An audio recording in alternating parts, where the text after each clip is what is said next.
Damai sejahtera Allah Bapa yang melampaui segala akal, itulah kiranya menyertai hati dan pikiranmu di dalam Kristus Yesus Tuhan kita. Amin. Saudara-saudara yang terkasih di dalam Kristus Yesus, firman Tuhan yang menjadi renungan bagi kita pada ibadah pagi ini dikutip dari kitab 1 Korintus 12 ayat 12 sampai dengan ayat 20. 1 Korintus 12 ayat 12 sampai dengan ayat 20. Kita akan sama-sama mendengarkan firman Tuhan. Demikian. Karena sama seperti tubuh itu satu dan anggota-anggotanya banyak, dan segala anggota itu sekalipun banyak merupakan satu tubuh. Demikian pula Kristus. Sebab dalam satu roh kita semua, baik orang Yahudi maupun orang Yunani, baik budak maupun orang merdeka, telah dibaptis menjadi satu tubuh, dan kita semua diberi minum dari satu roh. Karena tubuh juga tidak terdiri dari satu anggota, tetapi atas banyak anggota. Andaikan kaki berkata, karena aku bukan tangan, aku tidak termasuk tubuh. Jadi benarkah ia tidak termasuk tubuh? Dan andaikan telinga berkata, karena aku bukan mata, aku tidak termasuk tubuh. Jadi benarkah ia tidak termasuk tubuh? Andaikan tubuh seluruhnya adalah mata, di manakah pendengaran? Andai kata seluruhnya adalah telinga, di manakah penciuman? Tetapi Allah telah memberikan kepada anggota masing-masing secara khusus suatu tempat pada tubuh, seperti yang dikehendakinya. Andaikan semuanya adalah satu anggota, di manakah tubuh? Memang ada banyak anggota, tetapi hanya satu tubuh. Demikian firman Tuhan. Paulus menganalogikan persekutuan komunitas kebersamaan umat Kristiani itu dalam konteks kemajemukan kehidupan yang sedang berlangsung ketika itu di Korintus. Komunitas atau persekutuan ini bisa kita katakan mesianik, arak-arakan yang sedang berjalan menuju suatu tujuan. Jemaat yang dikasihi oleh Tuhan, jangan pernah membicarakan kebersamaan jika saudara tidak pernah menyadari begitu banyaknya perbedaan. Berbicara soal kebersamaan bukanlah usaha untuk menghilangkan perbedaan, tapi melatih semua orang supaya cerdas untuk mengakomodir, memberdayakan setiap perbedaan dalam kehidupan berjemaat dan juga dalam kehidupan kemasyarakatan. Paulus mengibaratkan, menganalogikan bermetamorfos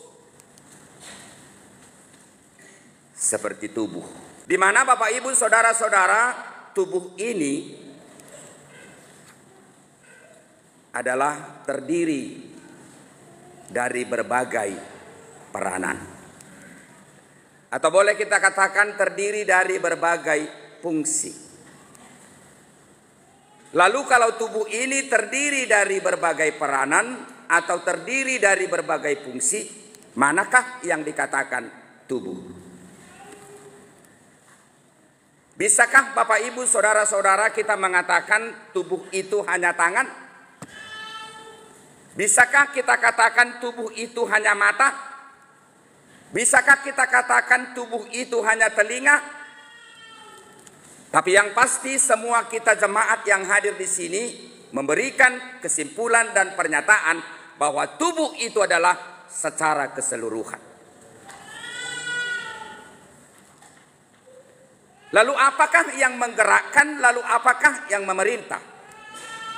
Sehingga tubuh itu dengan segala peranan atau fungsi yang ada di dalamnya menjadi bergerak. Tentu yang menggerakkan adalah eksistensi. Hadirion ni pamatangi. Saya kurang setuju kalau Yesus itu hanya disimpulkan, dinyatakan adalah kepala. Yang menjadi tubuh itu adalah Kristus itu sendiri.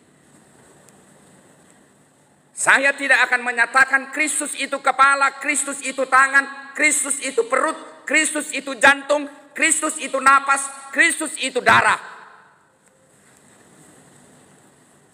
Tapi Kristus itu adalah tubuh secara keseluruhan. Firman itu telah menjadi daging.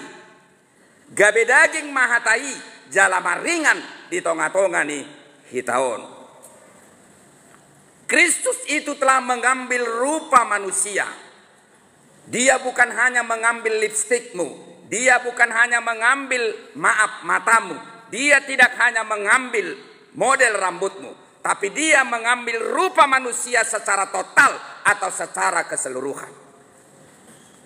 Lalu ketika Paulus menganalogikan persekutuan kebersamaan orang Kristen itu seperti tubuh, ini adalah sebuah pernyataan yang tidak bisa terpisahkan.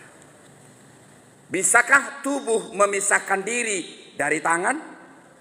Bisakah tubuh memisahkan diri dari kaki? Bisakah tubuh memisahkan diri dari mata? Atau bisakah tangan memisahkan diri dari tubuh? Atau telinga memisahkan diri dari tubuh? Bisa, tapi busuk. Nah, untuk itu Bapak Ibu Saudara-saudara, ketika Paulus menganalogikan atau bermetamorfos untuk menggambarkan persekutuan komunitas kebersamaan orang Kristen itu sama seperti tubuh. Dia hendak mengatakan siapapun orang percaya yang hidup di dunia ini, dia harus sadar dan harus mengakui dia tidak akan bisa hidup sendiri. Dia tidak akan bisa memisahkan dirinya dari tubuh. Ketika dia memisahkan diri dari tubuh, dia akan menjadi bangkai. Dia akan menjadi busuk dan dia tidak akan menjadi berfungsi. Setiap orang Kristen yang mengaku percaya kepada Yesus Kristus itu sendiri, dia harus memberikan pernyataan kepada dirinya bahwa dia adalah mutlak bagian dari tubuh. Saya tidak akan bisa hidup tanpa orang lain dan setiap orang harus sadar adalah membutuhkan orang lain. Bahkan ketika kita mati pun kita masih membutuhkan siapa? Membutuhkan orang lain. Dan ini menjadi kritikan ketika terjadi pengkotak-kotakan, ketika terjadi gap, ketika terjadi pengelompokan. Ada yang mengatakan dirinya Kefas, ada yang mengatakan dirinya Apolos, ada yang menyatakan dirinya Paulus. Dan ini adalah berawal dari bertumbuhnya intelektual sehingga menimbulkan berbagai asumsi, penafsiran, analisa menyangkut soal firman itu sendiri. Bisa saja menyangkut soal keselamatan, bisa saja menyangkut soal perjamuan kudus, bisa saja menyangkut soal kemanusiaan Kristus atau keilahian Kristus, atau bisa saja menyangkut soal kemesiasan itu sendiri. Bahkan ada kelompok-kelompok elit atau kelompok-kelompok pejabat tertentu. Lalu akibat pengelompokan ini orang miskin sepertinya tersingkirkan. Atau orang-orang yang marginal sepertinya tidak menjadi bagian daripada proses pembicaraan dialog yang sedang hangat viral ketika itu. Lalu Paulus hendak mengatakan semuanya kalian sama, satu tubuh. Dan yang menjadikan kalian berfungsi dan berperan di dalam tubuh itu sendiri adalah Kristus. Fungsi dan perananmu hanya Dia yang tahu. Apakah engkau sebagai tangan? Dia yang tahu. Apakah engkau sebagai kaki? Dia yang tahu. Apakah engkau sebagai telinga? Dia yang tahu. Semua fungsi ini adalah saling memiliki keterkaitan satu dengan yang lain. Dan tidak bisa satupun dari fungsi yang ada, dari bagian daripada tubuh itu sendiri menjadi sombong atau memberikan pernyataan, sayalah yang paling berguna, sayalah yang paling berfungsi, sayalah yang paling berperan di dalam ketubuhan itu. Tidak ada. Jadi tangan tidak pernah mengatakan saya lebih hebat dari siapa? Dari kaki. Bahkan kedua tangan ini tidak pernah bertengkar. Atau Bapak Ibu saudara-saudara, ketika telinga saudara ini tidak berfungsi lagi, apakah saudara buang? Apakah saudara tidak mengasihi telinga saudara ini ketika saudara sudah tuli? Atau tangan kita ini memiliki kecacatan? Maaf Bapak Ibu saudara-saudara, mungkin dari antara kita di sini dia punya tangan, tapi kemungkinan dia kehilangan satu jari-jari. Maaf. Bisakah saudara mengatakan kau tidak sempurna? Jari-jariku beda dengan jari-jari yang lain. Jari-jari sana 5. Saya memiliki jari-jari berapa? 4. Lalu kau pergi ke dokter memotong apa? Memotong tangan itu dan meninggalkannya di situ. Bisa? Enggak bisa.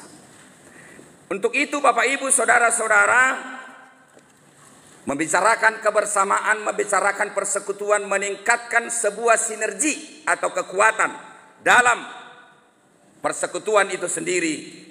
Kita diajar, dilatih, dicerdaskan untuk mampu menerima apa? Menerima satu dengan yang lain. Terimalah tangan yang ada di sampingmu itu, walau dia kurang sempurna. Terimalah kaki yang ada di sampingmu itu, sekalipun dia tidak sama panjangnya dengan kaki yang lain.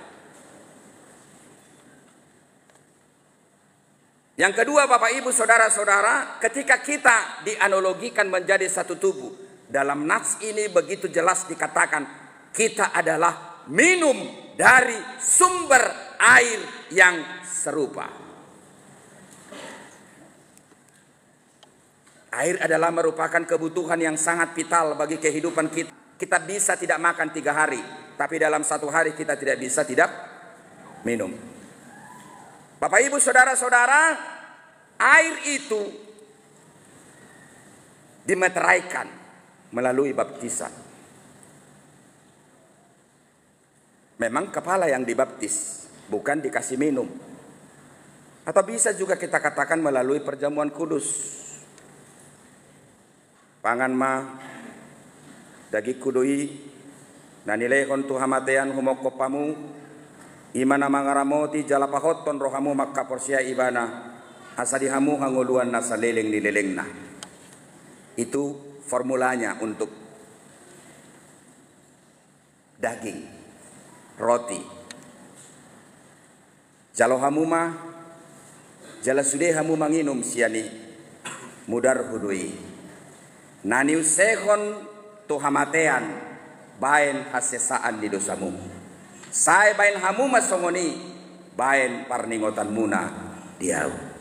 Kita Bapak Ibu saudara-saudara sekalipun memiliki profesi yang berbeda-beda, sekalipun memiliki tingkat ekonomi yang berbeda-beda, sekalipun memiliki kedudukan yang berbeda-beda, sekalipun memiliki status yang berbeda-beda dari segi kehidupan sosial kemasyarakatan kita, tapi kita harus mengatakan kita adalah berada di tempat yang sama, di tubuh yang sama.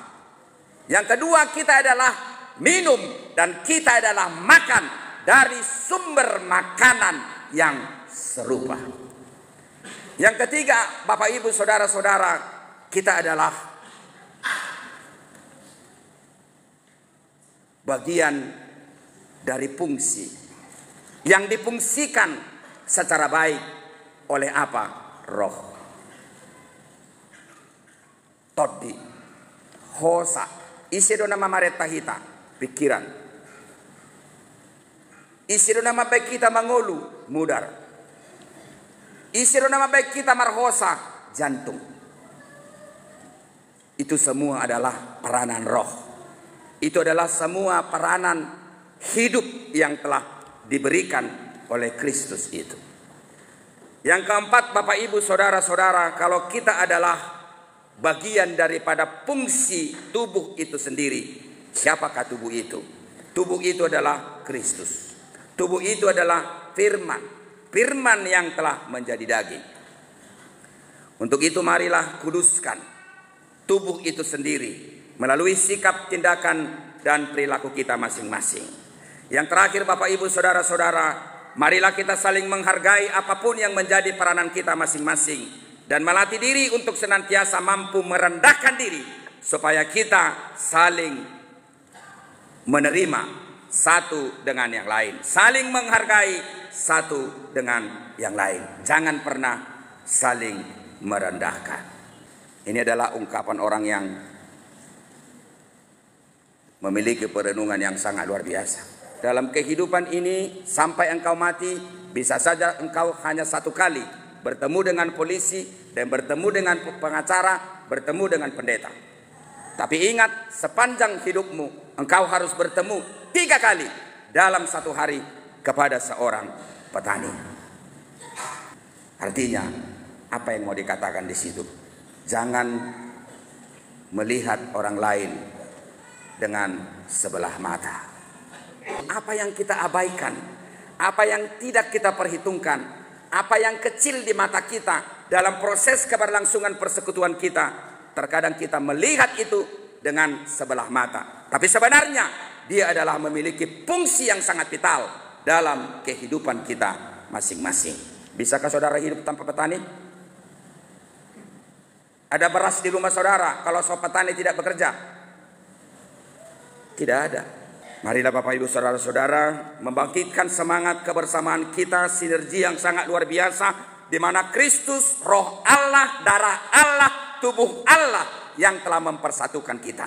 Kita berbeda-beda dalam hal fungsi, tapi ingat, kita adalah diikat oleh satu tubuh dan kita adalah satu jantung, satu paru-paru, satu napas, dan kemudian satu kepala.